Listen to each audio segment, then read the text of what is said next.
নমস্কার বন্ধুরা, আপনারা আছেন পিপাসার সাথে। আমি জিরো অয়েল কুকিং পার্ট 3 নিয়ে চলে এসেছি। আজকে আমি রান্না করব নোটে শাক। কড়াই গরম করে আমি 10 গ্রাম চীনাবাদাম দিয়ে দিলাম। আমি এখানে চোকলাওয়ালা বাদাম ব্যবহার করেছি, আপনারা চাইলে ভাজা বাদামও ব্যবহার করতে পারেন। মিডিয়াম আঁচে বাদামগুলিকে অনেকক্ষণ নাড়াচাড়া করতে হবে।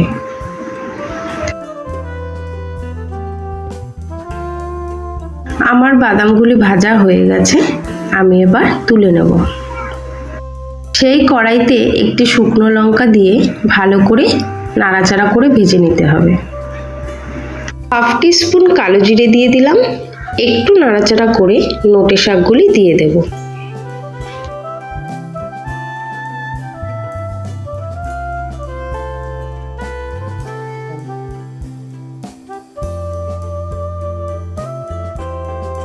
দুটো কাঁচা লঙ্কা দিয়ে দিলাম, স্বাদ মতো নুন দিলাম আর হাফ টিস্পুন হলুদ গুঁড়ো দিলাম।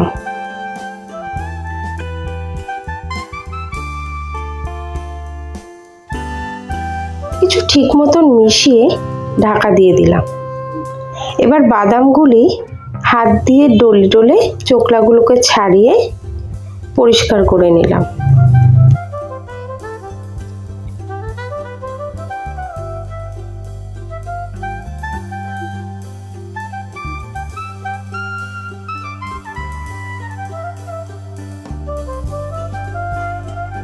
বাদামগুলিকে এভাবে গুঁড়ো করে নিলাম।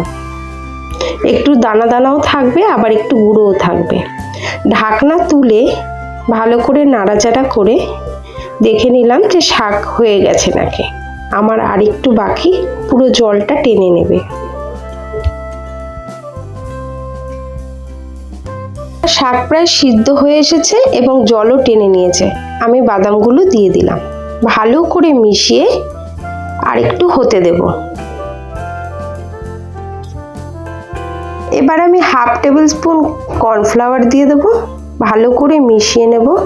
কেউ ধরতেই পারবে না যে আপনি রান্নাটিতে তেল ব্যবহার করেননি।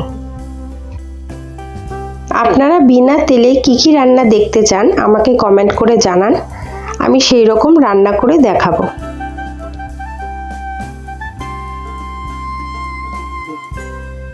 আমার রান্নাটি হয়ে গেছে, এবার আমি নামিয়ে নেব। ভিডিওটি ভালো লাগলে লাইক, কমেন্ট, শেয়ার করার অনুরোধ রইল। ভিডিওটি দেখার জন্য ধন্যবাদ।